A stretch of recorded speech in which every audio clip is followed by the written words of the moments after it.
Hello, everyone, and of course, welcome back to another episode of X Talking Ish with your boy X. And this, You already know what to do. If you are on Facebook, please make sure you like and share this broadcast so, of course, more people can tune in and check out the show tonight. If you are on our Facebook page, please make sure you go ahead and like our actual Facebook page at X Talking Ish. And as well, if you are on YouTube, yes, you already know what to do, baby. Hit that subscribe button on YouTube for us, and also go ahead and hit that notification bells for shows like this one in the future. ding. Thank you for that, Ish. And as well, if you are on Twitter, please make sure you go ahead and hit that follow button on Twitter so we can check it out on Periscope if you want to check us out there as well. I'm gonna go ahead and retweet this show so we can have more people tune in on Twitter because that's where the fun be from time to time. All righty then, let's get into things. But before we do, let's go ahead and check out the comment section because folks are here early-ish. As you can see, folks are here. My boy Travis Crow, first in the building. He said he gonna let it be known that he's here. He said, fellas, how you doing, Travis? You already What know up? What up? we will talk about your Cowboys very, very soon. But before we do that, of course, we have to let everyone know that you are here to check out the NFL Week 12 recap show here on X Talking Ish. And I know it seemed like it was a very long weekish because we did, of course, have Thanksgiving. So before we get into the games, like the Monday Night Football game we saw yesterday, or of course the Sunday Night Football game, or of course that crazy Pittsburgh and Cincinnati game, we have to recap the Thanksgiving three Thanksgiving games, and ish only the Lions can do what the Lions do on Thanksgiving, and that's probably be more underwhelming than the Thanksgiving turkeys that they would give out, the turkey legs that I hear are apparently not as great as people think that they are on TV. But the Lions are now 0-10-1. I picked them to win this game because, as y'all can see, I'm still an idiot and I have no problems admitting that. And the Lions did what they do best when it comes to, well, me picking them, and that's let me down. So, Ish, what was your takeaway of this game, the first game of Thanksgiving? The Lions are as terrible as we thought they were, and I can't believe the Bears are a game out of the playoff spot. Good old NFC. Yeah, the good old NFC. I'm happy you brought that up because, of course, we'll talk about that a little bit later on in the show. We talk about this all the time when it comes to the NFC being very, very top heavy, but it is what it is. Everybody can say the AFC is soft, is weak. It is what it's not as tough as a division as the NFC, but the AFC, you have teams that are within a game and a half of going from 6th seed in the playoffs to what 10, 11 seed in the playoffs that quickly. So both conferences going into the remaining of this schedule. Let's remind everyone the NFL set up this schedule on purpose to where you play your divisional teams at the end of the season, so it can create a little bit more of a controversy going into the playoffs. So you can have a team like the Washington football team, who we'll talk about a little bit later on, who might look a little dead in the water in the beginning of the season, who might have an opportunity to steal a playoff spot from the Dallas Cowboys if things can go their way. Of course, big if. We'll get into that very, very shortly. But I'm pretty sure nobody wants to talk about the Lions, and I'm pretty sure even the Lions fans don't want to talk about the Lions. So we're going to go ahead and move on to the Raiders and Cowboys game, which was ish. It was probably arguably the best game of Thanksgiving. From most people would agree, and if you didn't agree, the ratings definitely did agree because this game was the most watched game on any cable network in the last 30 years. That's dating back, I'm sorry, actually 31 years. It's dating back all the way to 1990. And for that to happen is for this game to have the most viewers of any game on any network in the last 31 years. What do you say to that? Yeah, I mean, it makes sense because it's Thanksgiving. There's not much to watch. I don't know if very many people I think the parade was done at this point. So Oh for yeah, all the definitely was. traditionalists that normally want to watch the parade, parade was done. Not much else to watch. And this was, like I said, in before the game started on Thursday, this was probably going to be the best game of the day. I thought that it was between two teams that are really good teams, two teams that are fighting for playoffs. And yeah, it turned out to be everything that I thought it was going to be. Unfortunately, the Cowboys didn't pull it out like I expected. But it still was a close game. And to be honest, there's still no concerns for me because similar to the Tennessee Titans situation, the Cowboys right now are a team with a lot of injuries, a lot of key injuries. The type of injuries they have at the moment are some very key players to get very key pieces to the puzzle of what makes the Cowboys and what makes them, in my eyes, NFC Championship contenders and Super Bowl contenders. So the biggest thing for the Dallas Cowboys at the moment is just getting healthy. They got to regain their health, kind of figure things out because there are some cracks that are starting to show. But again, I think a lot of it has to do with the injuries that are going on in Dallas. And once they clean those things up, they should be all right. For the Raiders, great job. Oh, that was very short and sweet for the Raiders.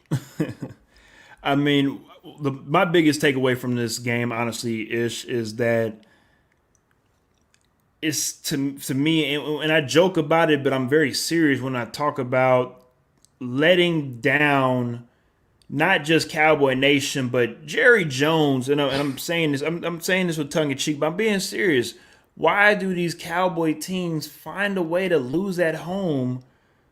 It's games that you're probably supposed to win on big games, like a Thanksgiving game, a playoff game, whatever it is. It just seems like they just cannot get it done at home, and I know this one game is not going to determine their season. And that's not what I'm worried about at all. I'm just trying to figure out, can they steady the ship until they get their healthy pieces back, just like other teams that we're going to talk about later on in the show. Can they hold the ship together to get to week 16, 17, and 18, get those healthy pieces back to try to make a run? Because at the moment, they are the fourth seed in the NFC. If the playoffs were to start today, they would play the LA Rams. LA Rams have problems on their own. We'll talk about that as well later on. But for the Cowboys, let's be real. The Cowboys are, we talk about them all the time, not just on the show, but everybody talks about them. No matter if you're in Texas or not, they are a name that everybody talks about when it comes to football. And when the Cowboys are doing well in football, it's good for everyone.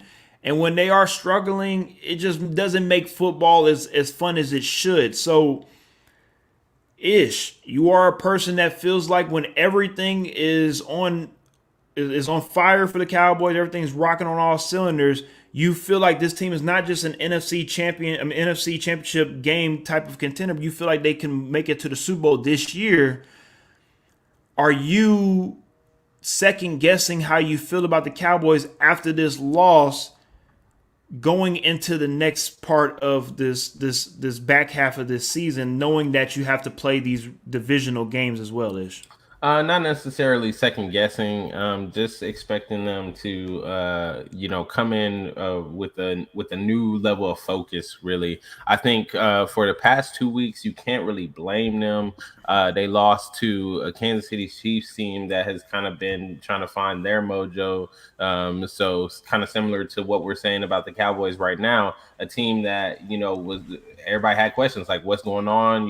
What are they doing? And they just started to pick it up. So they lost to that team, which you can't fault them for losing that game. And then they lost to a Raiders team that's really fighting for their life right now. Backs against the walls. They really want to make the playoffs. They need to make a push. So I don't think these are like bad losses. For example, right? Like I think they lost to playoff caliber teams with injuries. So I think if you get your guys back healthy and you continue to play, because they played well in this Las Vegas game. Dak was 32 for 47, 375, 2 touchdowns. I mean, any other game, you probably win that game, right? I mean, you probably win the game. I agree. I'm not mad at what you're saying at all. It's just You got to get the job done. That's all. You had an I opportunity agree. to win, and you probably should have. But I just feel like you let the game slip away from you, and it is what it is. Let me get to this comment right quick from Lee because I think this is hilarious because this is an inside joke Yeah, that I you've been have with Lee talking about right now, Deshaun and Jackson the whole time. hey, I have, and it's just the truth. Hey, he showed up.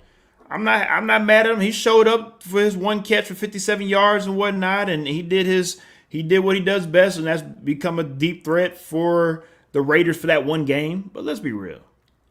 Is Deshaun Jackson going to do this every game moving forward? We don't know yet. We have to wait and see how he integrates with the Raiders. The same way we have to see how OBJ integrates with the Rams. But Lee says ex favorite player, that, quote unquote, the Cowboy Killer has been tormenting them boys for over a decade. X still has some love for D-Jack. I never not had love for D-Jack. I do have love for D-Jack, but in reality, we have to be realistic and say, D-Jack, it's time for you to almost hang up them cleats. I'm just saying. Let's be real. All right. Let's go ahead and move on to that last game of that Thanksgiving day, which I'm pretty sure most people were probably asleep by halftime for this game because this game was not a game at all with the Bills versus the Saints. Looks like Josh Allen was kind of pissed off about that ass whooping they took from the Colts the week before, and they wanted to unfortunately let out a kind of ass whooping to the New Orleans Saints that was in their way, and with the score being 31-6 ish. Do you feel like the Bills are back on track to where a lot of people feel like they were supposed to be in the beginning of the season, or do you just feel like they just took care of business on a weaker opponent type of team, and we have to wait and see what happens with them this upcoming Monday against the New England Patriots on Monday Night Football? Yeah, it's very much a wait and see situation. You can't take this one performance against the Saints and use it as gospel. I think it would be foolish of anybody to do that. It would be similar to earlier in the season when they beat the Miami Dolphins 35-0. Us saying like, "Oh wow, this is a Super Bowl contender," or even the result against the Texans when they beat the Texans 40-0. This defense, they do play well against teams that they should play well against. So that's not my concern for the Buffalo Bills. My concern is how do they play against contenders? Because as of right now, when you think about even though the Pittsburgh Steelers aren't necessarily in the right space, you got a loss to Pittsburgh in week one. You lost to the Tennessee Titans, who are currently leading the AFC. You lost to the Jacksonville Jaguars, which I'm going to give you a fluke game. Everybody's been having it this season. And then you lost to Indianapolis Colts, which is also a playoff team or a team in the hunt for the playoffs.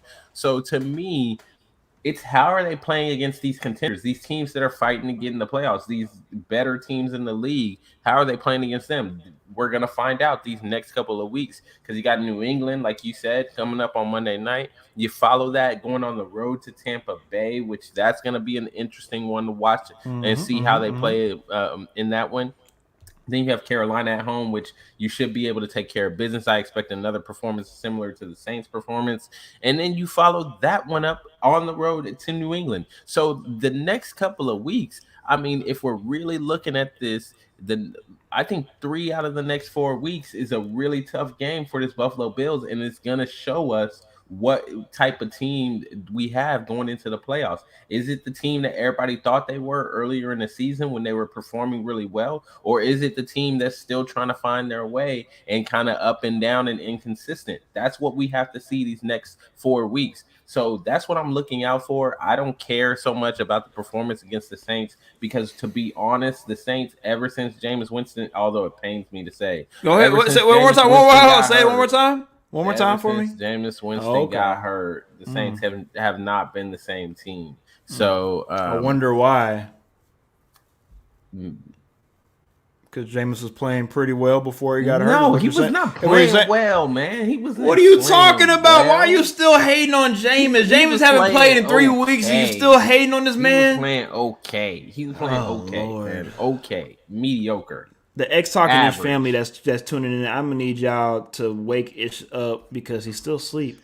He still don't understand that Jameis was out here balling. No, He was Jameis balling was so playing hard that alright. even when he was hurt and after the Saints won that game, he was still out here dancing in the locker room. Okay, Jameis was out here balling. You can hate all you want to, but this ain't 30 for 30 no more. All right, this ain't 30 for 30. All right, I know. Yeah, I know you don't want. I know you want Jameis to be 30 for 30, but we ain't having it around here no more. All right, let me Yeah. go ahead and segue right into, of course, who we talked about with the Bills playing next. I'm sorry, this upcoming Monday night, which of course will be the New England Patriots. Let's talk about their game against the Tennessee Titans. Reality, let's be real-ish. Of course, Tennessee Titans did not come in with their full squad at all. We both picked the Patriots to win this game. They took care of business in the second half. The Titans kept it close in the first half, but the Patriots took care of business. I'm not looking at this game as a game that the Titans should hang their hat. I mean, the Titans should look down and put their head down and say, "Oh man, we just can't beat other teams in the AFC." Now, again, everybody knew that the Titans were coming into this game limping. The Patriots are hot. They're taking care of business, and they were able to get a win, of course, at home and really look like a team that's gearing up for a serious playoff run. And I have to respect that tremendously. As a Titans fan, I have to look at my team and just say we are like I spoke about with teams when it comes to we're holding on and we're just maintaining and waiting for the cavalry to return, hopefully before the regular season ends, and it allows us to go into the playoffs as 80 to 90% healthy as we possibly can, because it just seems like with all these injuries, unfortunately, they're mounting. But the best thing for the Titans is that they were able to take care of business early in the season and mount these wins up to where even though and I know you brought up the Titans are actually leading the AFC, they actually have dropped from number 1 to number 3. The Ravens are now leading the AFC at the moment. And again, even though the Titans have eight wins and they've dropped to third, it still allows them to have a little wiggle room because like I've spoken about weeks prior-ish, and you've agreed with me, there are times that Tennessee Titans just do not play well being the hunted. So I'm not so worried too much about them losing the number 1 seed. I'm just more so worried about them being able to be healthy going into the playoffs.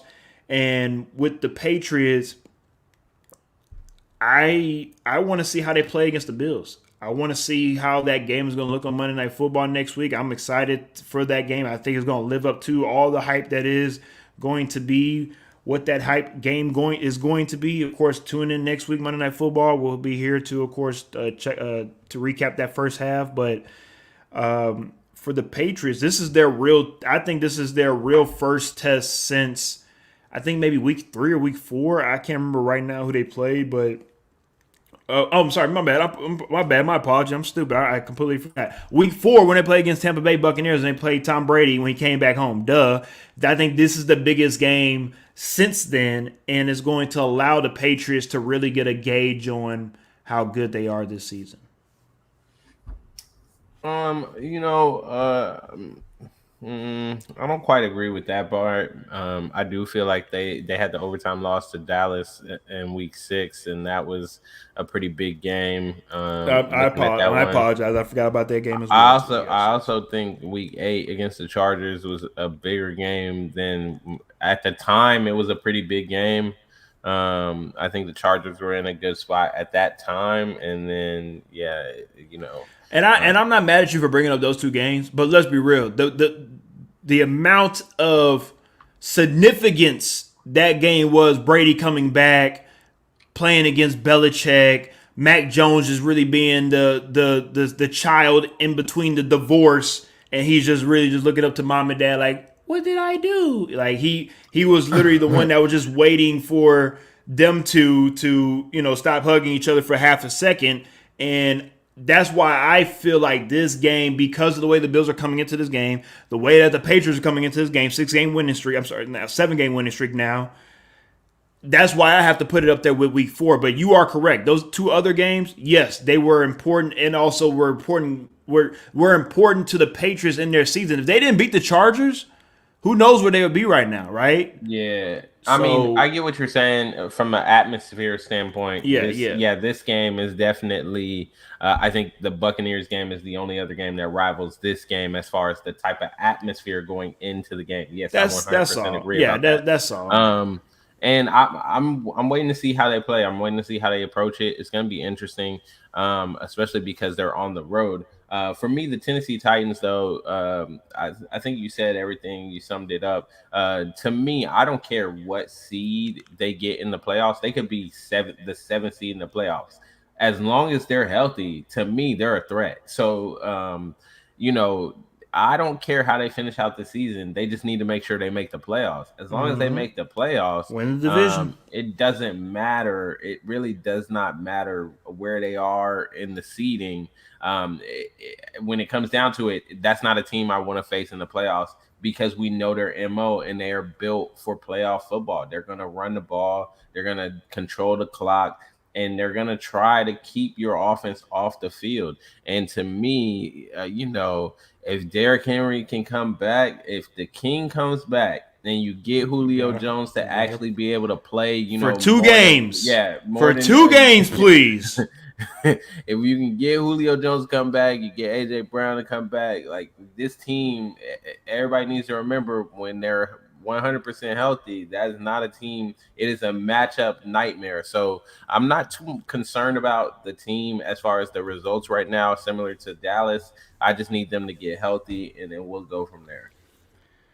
I definitely agree with you, sir. Let's stay in the AFC for the moment, and we're talking about, of course, the playoffs, and we're talking about teams you probably do not want to play at the moment. And I want to talk about this young cat of a team. We talked about them in the pregame show. Let's dive a little bit into them because let's remind everybody. Well, first of all, I'm gonna let everybody know right now. Pick'ems this week did not go great for neither one of us, Ish and I. Horrible. It was the first losing week of the season, so it took us 12 weeks to finally get a losing record. But we're going to not really worry about Pick'ems this week because it was bad. But these games were made up for because they were that good.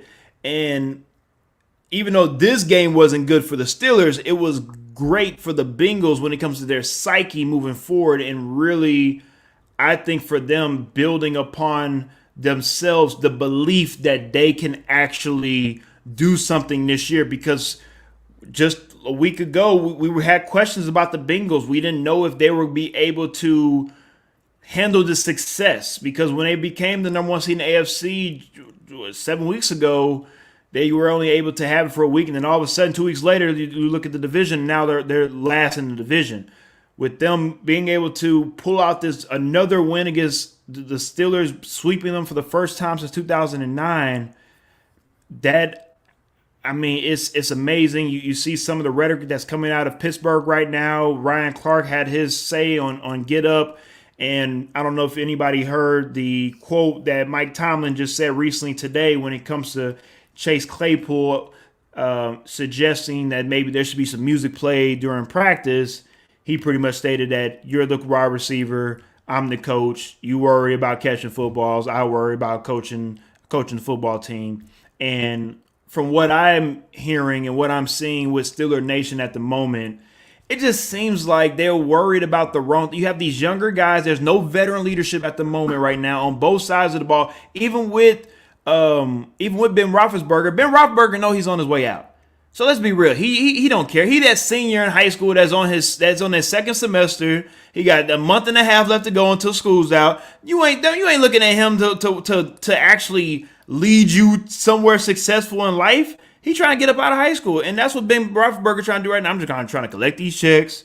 I'm gonna throw these couple touchdowns, but in reality, there ain't no Super Bowl run for the Steelers right now. It's making sure that the Steelers can maintain the Mike Tomlin not having a losing season record at the moment. But the way I look at these players, and not just players, the Steelers organization, it seems like a lot of this stuff have come off the hinges ever since Le'Veon Bell and AB left the team because of whatever reasons that they left. It just seemed like the Pittsburgh Steelers have not been the same. Ish. So let me address the Cats first before I address the Steelers. This Bengals team, I'm tired of this NFL season. I'm tired of these teams flip flopping. What they want to be contenders one week, then they want to be pretenders the next week. They just can't make their mind up. Cincinnati is similar. They've been like that all season now. They play really well at times, and then just when you're like, oh yeah, this team might actually be one of the better teams in the league, then they have a 2 or 3 stinkers. So I just don't know.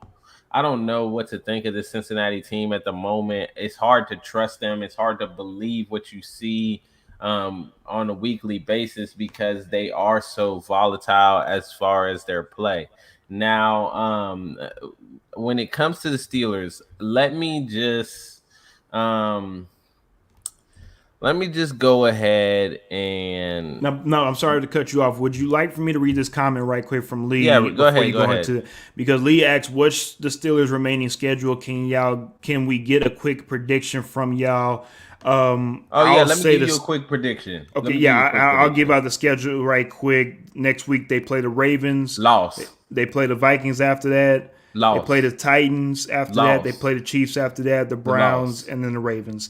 I don't think they lose every game, but it's going to be very, very, very difficult with 6 games remaining to have a winning record with against those 6 teams that you're playing. 5 teams that you're playing because you play the Ravens twice, and maybe at the moment, get one of the wins. You get one win from maybe against Titans. You might beat the Titans or whatever. Be able to beat the Titans. So depending on which Vikings teams come out, because Dalvin Cook's hurt now. You might be able to win that game, but the Chiefs are trending upwards. And again, honestly, you might be able to beat the Browns. You might be able to beat the Browns. So depending on toss-up games, depending on the Ravens, if you could split that 4-2, 3-3 at worst, and that's 500. I think 3-3 is probably. I mean, that's 500 for Mike Tomlin. Technically, that's not a losing season. You get 8-1. You can finish out the season like that, or you're probably going to be 9-7. And 1, but I'm sorry, not the Cowboys. I'm sorry, I read the comment. My bad. The Steelers are not going to the playoffs this season, and that's perfectly fine because I think Mike Tomlin needs to regroup and needs a new group moving forward. I'm listening to this. So let me address that. Because I was about to say, I'm gonna be the unpopular guy. I'm gonna be the unpopular guy out here. Mike Tomlin needs to go. I knew. Oh Lord, I knew he was about to say. Oh Lord, not necessarily. I'm listening, please. I'm listening. Not necessarily because I think Mike Tomlin deserves to be fired from the organization. But I think it's the end of an era in Pittsburgh at this point. Big Ben is done. He needs to go. They need to move on. And I think that there comes a time when maybe, just maybe, you need a different voice in the locker room. And that's really it for me. I think some of the things that we have seen coming out of this locker room in Pittsburgh screams to me, you just don't have, it's not the same team. It's not the same culture. And to be honest, maybe you just need a new voice in there to try to get something out of the players you have, because it does not seem like Mike Tomlin's way of coaching, his culture that he likes to instill in the locker room. The standard is the standard. I just don't think it's really holding up there. I think that you're starting to see some of these young guys come out and you're seeing more complaints. You're seeing, you haven't seen it this year. I was about to ask the same question, Lee. Lee asked any suitable fits around the league for Tomlin where you could see him go and instantly take over.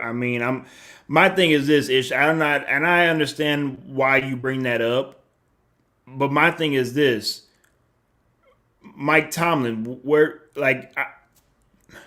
I'm hearing everything that you're saying, but what other NFL job right now that he would want to go to be able to have all of the support that he has in Pittsburgh right now and have the backing and have a good team and know that the organization is going to put a good team around you It's making sure that the players that we had.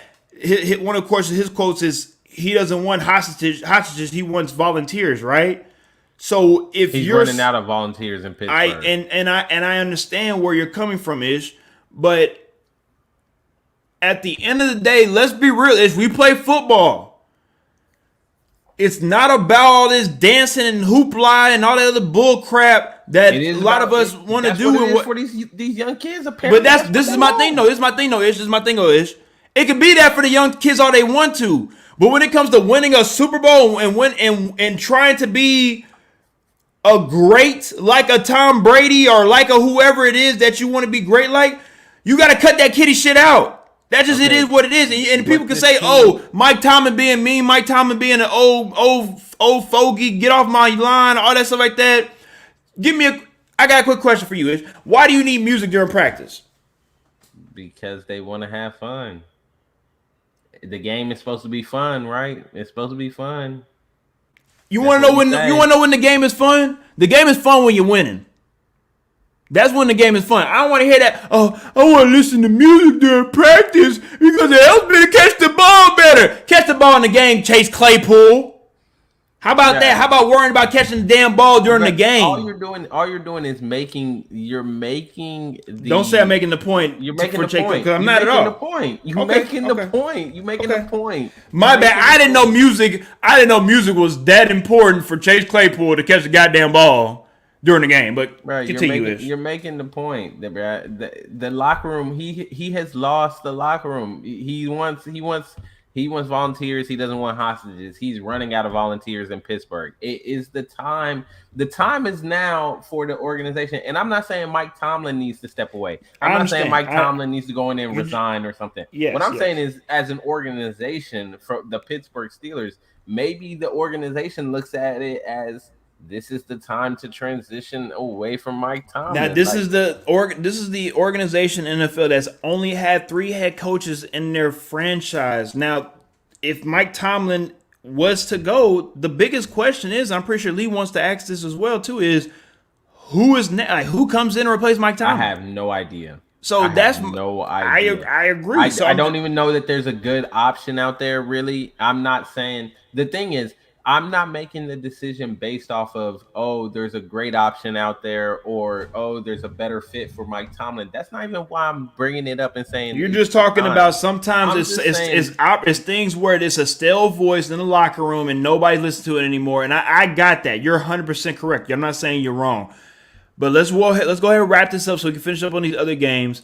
My thing is with the Steelers is that even if you do get rid of Tomlin or whatever you do, I'm sorry. My thing is with Mike Tomlin is, why does Mike Tomlin always get shitted on for doing nothing but being successful at what he does at his job? There's other coaches out here that's had multiple losing seasons, and I'm gonna name them. I'm talking about Super Bowl winning coaches.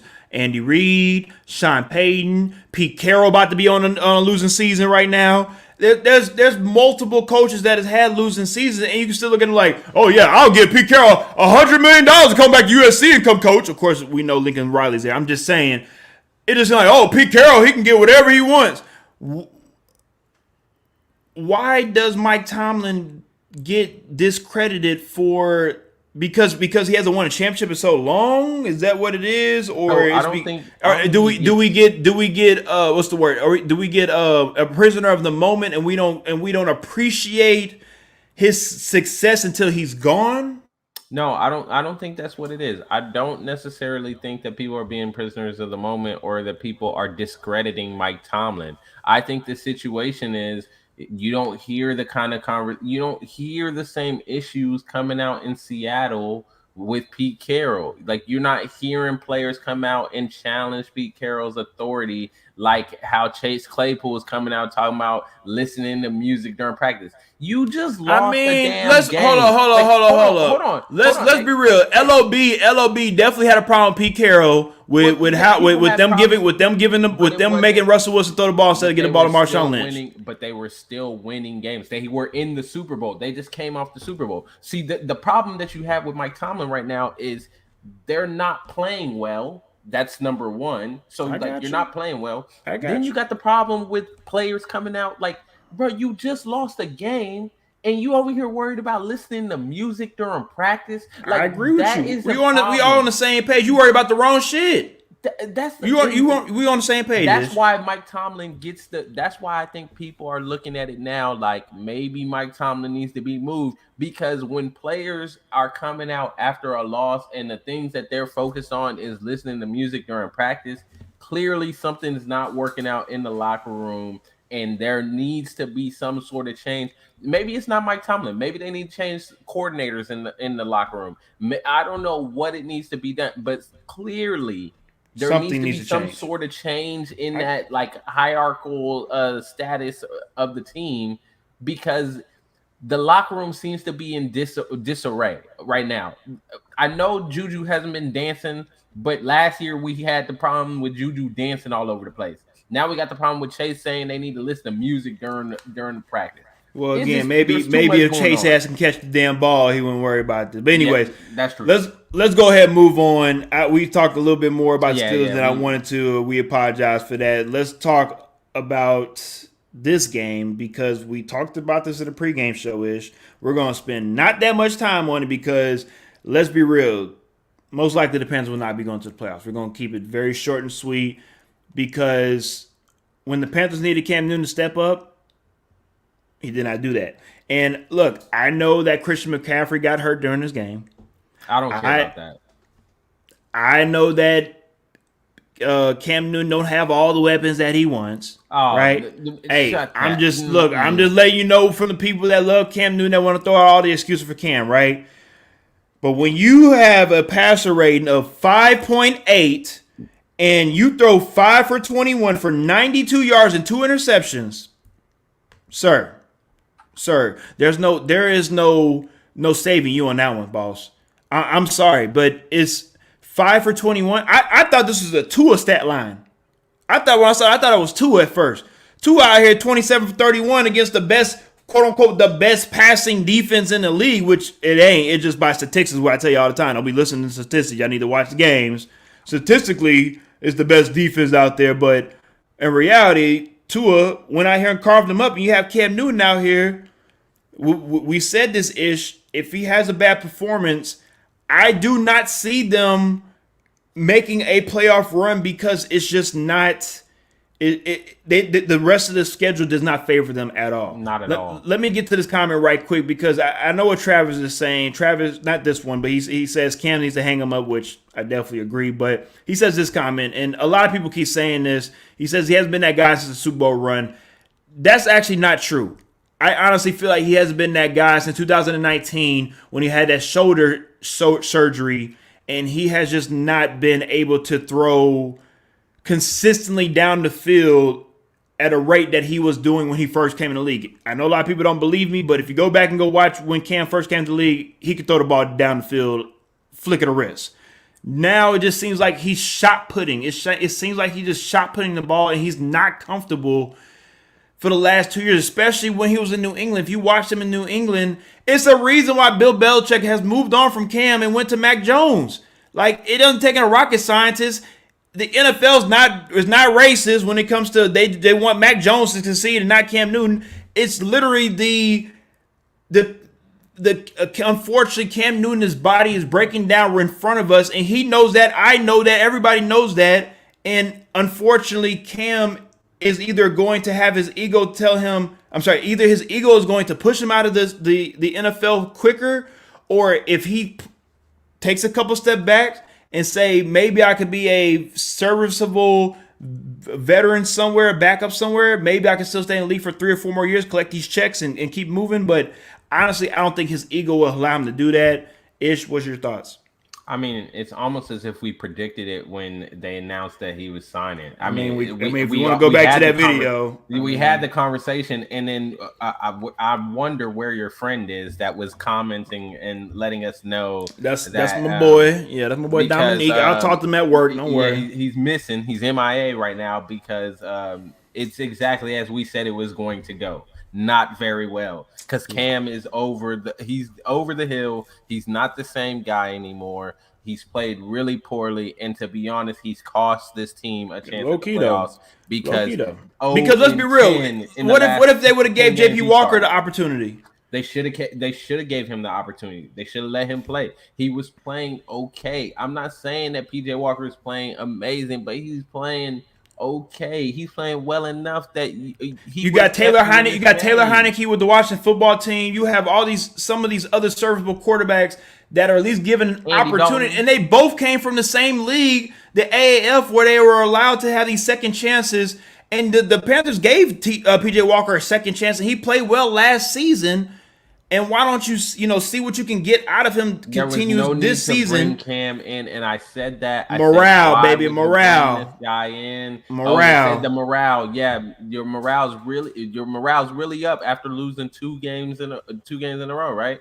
Your morale really up. All right. And We then already said it. We said it. Like this. I'm done with them. They're done. They made a bad decision. and You moved away from him, and then you brought him back. So you're paying him. You're paying his replacement, and you're paying his replacement's replacement. And pretty soon you're gonna be paying him his replacement, his replacement. like what Ish said, and I apologize for interrupting, but please run that stat line back one more time for the last 10 games that Cam has started for the 0 and Carolina 10. Panthers. 0 and 10. 0 and 10. Like, I'm done with them. With the Dolphins, I'm confused at this Dolphins team, just like Cincinnati. They making a What is second this half run, team? baby. Yeah. Making a second half Oh run. my gosh. Hey, it's Here just we it go is what it again. is. And speaking of teams that I'm confused with, I can start off. I can say this one game. I can say another game. I'm gonna go ahead and start off with this game first. The Rams and the Packers. It was not a very good showing of the Rams at all in Lambeau. Let's be real. It just seemed like the moment was too big for him.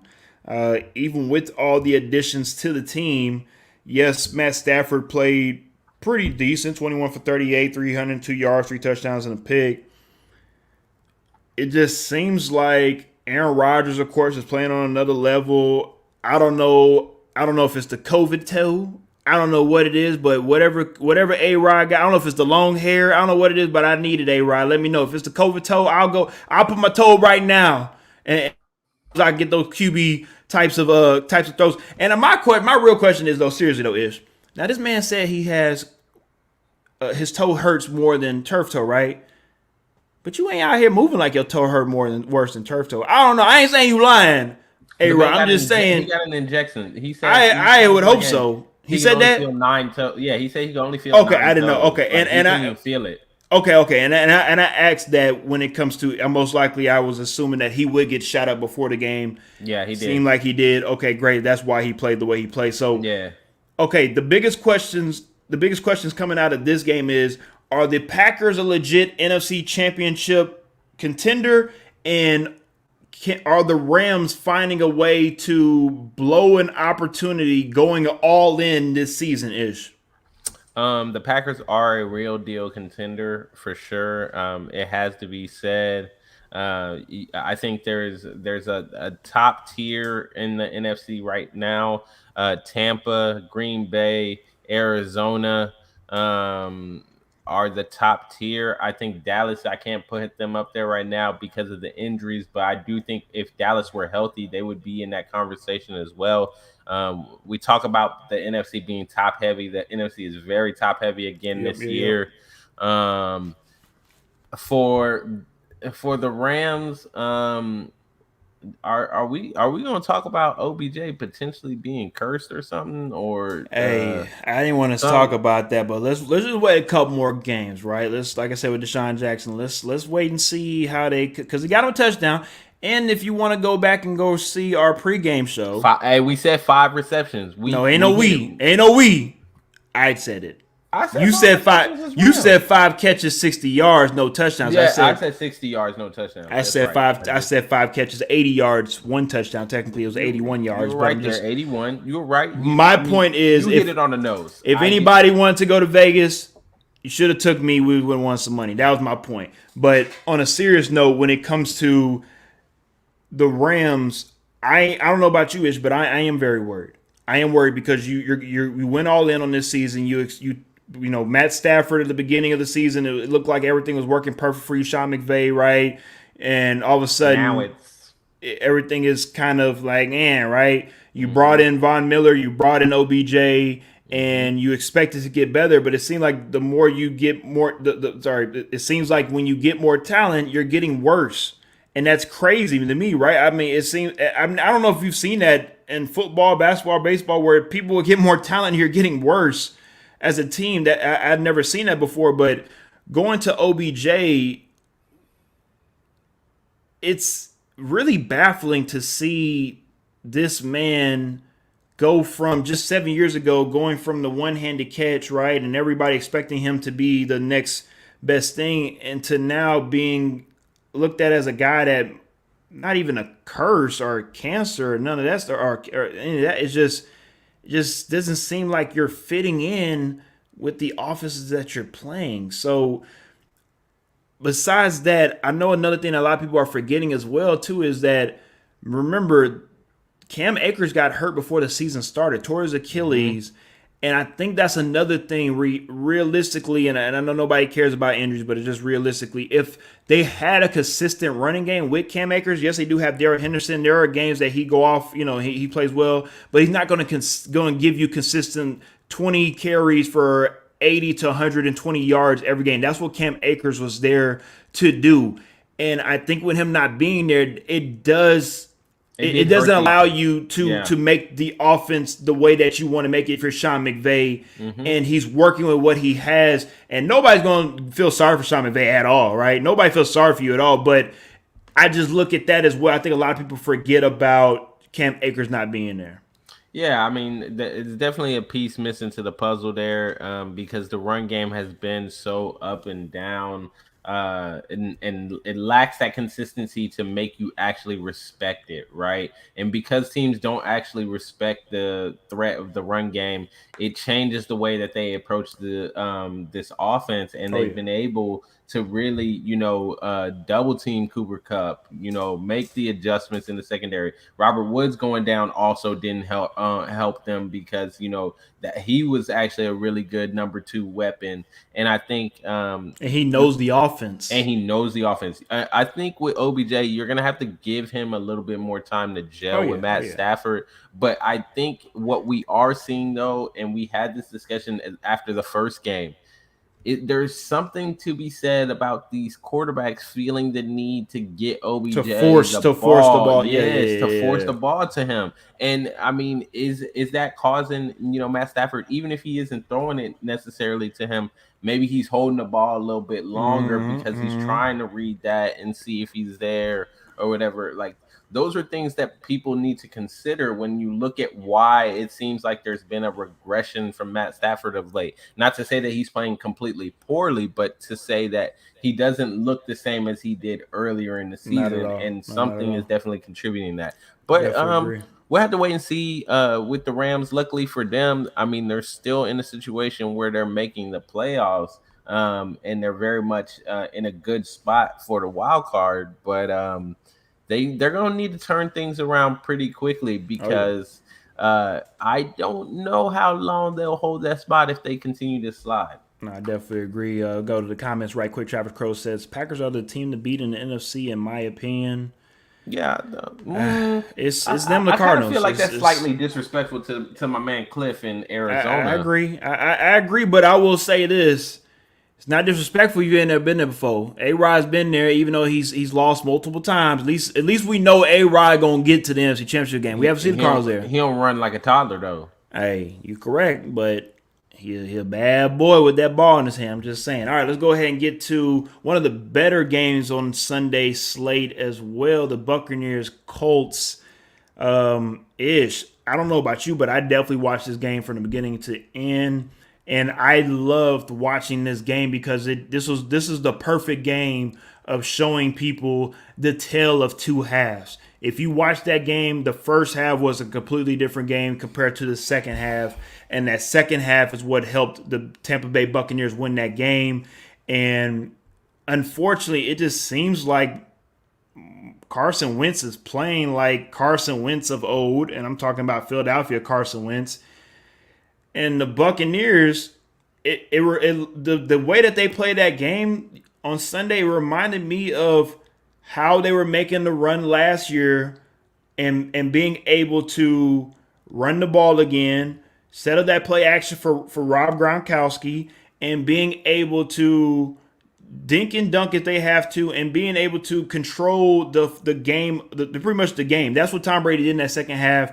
He was able to get the ball back, utilize the clock, and utilize his running game to be able to get out of there with a win. Leonard Fournette with 4 touchdowns.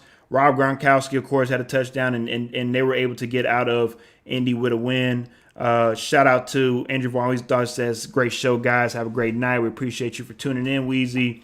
And Ish, with this game, does this tell more about the Tampa Bay Buccaneers or the Indianapolis Colts? Yeah, it says something about the Tampa Bay Buccaneers more so than it does about the Colts. I think the Colts they ran into a team that just had they played defense the right way in the second half. They made the adjustments they needed to make, and hats off to this defense because this defense really they brought this team back into the game. They allowed them to have the opportunity to do what they were able to do in the second half. And I mean, when you hold Jonathan Taylor to 16 attempts, 83 yards, and a touchdown, I mean, something has to be said about the way that front seven played against this team in the second half. Hey, best on best, right? They put on the best run defense against MVP candidate Jonathan Taylor and one of the best offensive lines.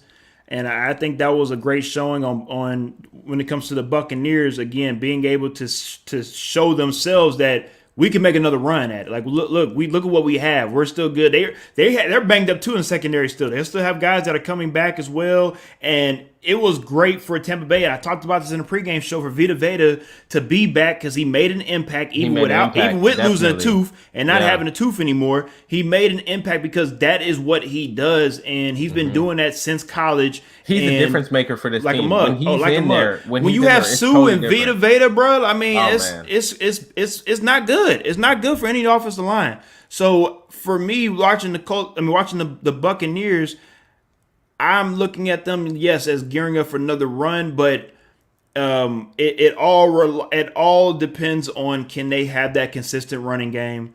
I do want to reiterate as well. My apologies for saying that Gronk scored a touchdown. He did not. That was actually Ronald Jones.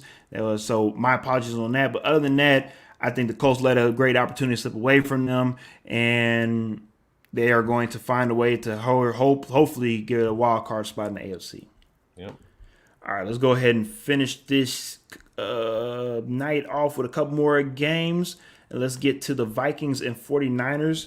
Again, I said it was gonna be a game that wasn't probably sexy, but sexy to talk about, but it definitely was a sexy game overall. We both picked the Vikings. The 49ers came out with the dub on this one. And, of course, with the help of Deebo Samuel, he's Mr. Do-It-All for the 49ers. This was a great team win for the 49ers, I feel like, man. They were able to finally get what they needed to get at home because apparently at home they just don't play well. They were able to take care of business at home. And at the moment, if the playoffs were to start right now, they would be in the playoffs. So, my question to you is, do we see the 49ers as a serious playoff contender, I should say? Here we go again with the dang 49ers. Here we go again with this season and teams not making up their mind on what kind of team they want to be. The 49ers decided to start slowly and pretty poorly towards the middle of the season, and now they're on a 3-game win streak. They've only come out and beat the Rams, the Jaguars, and the Vikings, but the two that you have to be impressed by are the Rams and the Vikings. I don't necessarily feel like they have enough quality wins to take them 100% serious just yet. They have a big matchup in 2 weeks on the road against the Cincinnati Bengals. So that's what I really want to see. Because if Deebo Samuel misses that game, that'll be really telling if Brandon Ayuk is able to step up and fill that hole for them. Because I think Cincinnati game is one of the games that you're looking at as like that could be really it could potentially decide whether or not they get that wild card spot. There's also Tennessee in week 16. That's also on the road. That may be another game. You lose those two games. Not to say that you should be winning them, but you lose those two games. The way the race is in the NFC right now for the wild card spots, you could be on the outside looking in. Not to mention you finish on the road to the Rams. So they do have a couple of these games right now. That is just like I expect you to take care of Seattle next week, or coming up this week.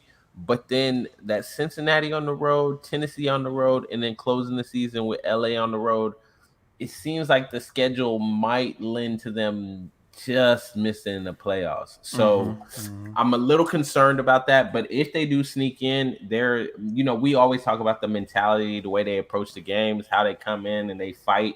Yeah, they're definitely a team that you're gonna want to be a little concerned about just because of their mentality and how Kyle Shanahan gets them prepared. So yeah. This comment from Lee. He says, "We'll see what they're really about next game or two without Debo." I definitely agree with that. They do have the Seahawks this upcoming week, like Ish says, and then the week after that, I think that's the really another good test because most likely they should beat the Seahawks. So it will be 7-5, and the Bengals probably will be 7-4 depending on who they play. I'm sorry, 8-4. I apologize, depending on who they play. So going into that game, that can tell a lot. Like we're talking about for both teams. I mean, we expect the Bengals to keep on winning, but hey, maybe the 49ers can sneak with a win, in Cincinnati, and it allows the 49ers to keep building on with their playoff run. So any game in the NFL, as we've seen with this season so far, this season has been pretty crazy. It's a roller coaster, man. It's been very, very crazy. Even though I predicted a lot of games, I'm still baffled with the games that I picked because I'm still like, how did that even happen? So we still have a third of the season left, guys.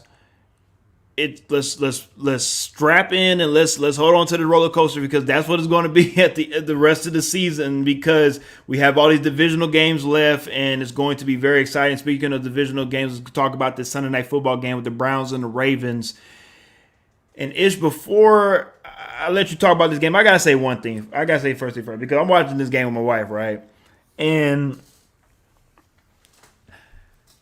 I'm watching this game and I'm watching Lamar.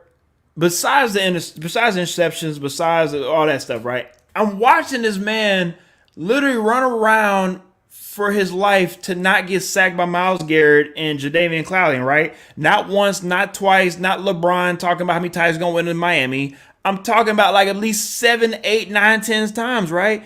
And while this is going on, I'm literally just telling myself like, this is like some unbelievable ass crap right now. Like you have two of the best pass rushers in the NFL that are like they're not playing around trying to get you. They for real trying to get you, and they just can't get you. It's amazing to watch. Like I know we get on Lamar about passing. I know we get on Lamar about things that he do without his legs. But when it comes to his legs, it's like yes, we know he's Michael Vick of our generation, right? But I think we gotta seriously stop comparing him to Michael Vick.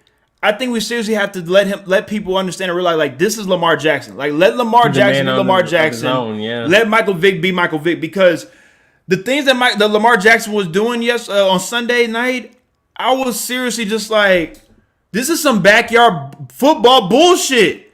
Like this is some stop that Lamar but he was doing this in our NFL game and I was amazed. I don't know about you. I just had to leave it at that. I was seriously just in awe watching the greatness of Lamar Jackson do what he did against the Browns. Yeah, Lamar Jackson is a big-time X factor. Even with throwing all the interceptions, they still were able to pull it out. Yep. I have to say hats off to the defense because the defense is the one that did it. Yep. Cleveland, again, they're trying to figure it out in Cleveland. I don't know. It's rough right now. It's rough right now in Cleveland, although the good thing is they got all those people back this past week. Even though it was a loss, At least you got them back. They got some game time, and now you're moving forward, thinking, how can we salvage this as much as we can to try to sneak into the playoffs?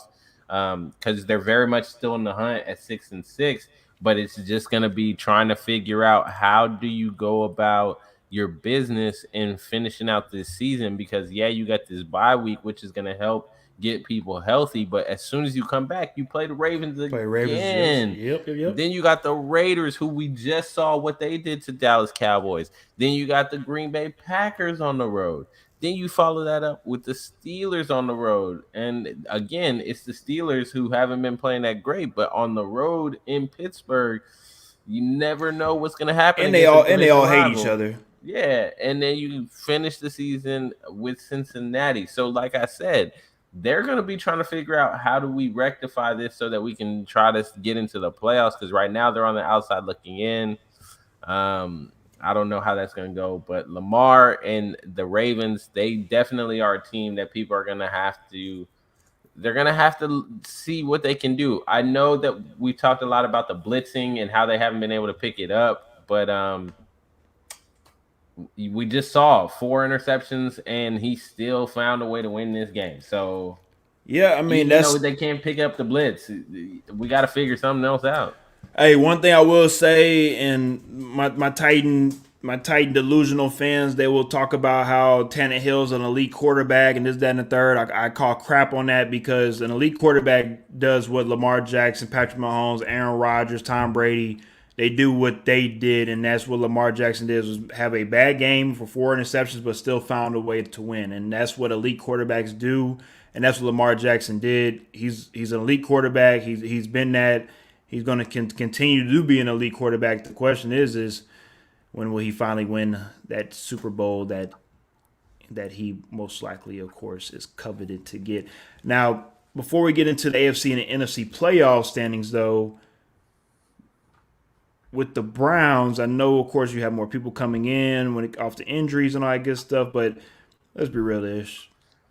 With the way that schedule's set up, the Browns they're not making the playoffs. It's gonna be rough. I know it's hopeful and stuff, but at the moment, the AFC playoff standings, Ravens are number 1, the Patriots are number 2, the Titans are 3, the Chiefs are 4, the Bengals are at 5, the Bills are at 6, and the Chargers are at 7. The Bills had the biggest drop in the AFC standings with their loss.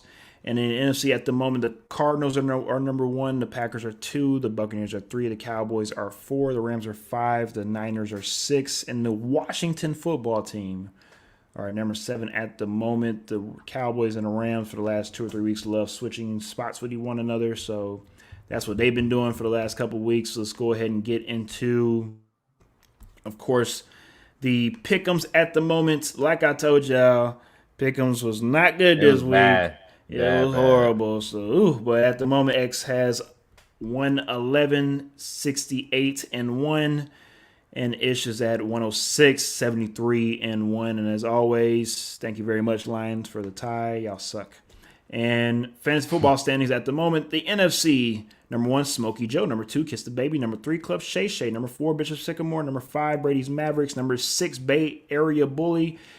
And in the AFC side, number 1, just another title run. Number 2, Colonel Flanders Chicken. Number 3, B Rocker. Number 4, CD's Nuts. Number 5, Thanos was right. And number 6, Dat Man Dooley.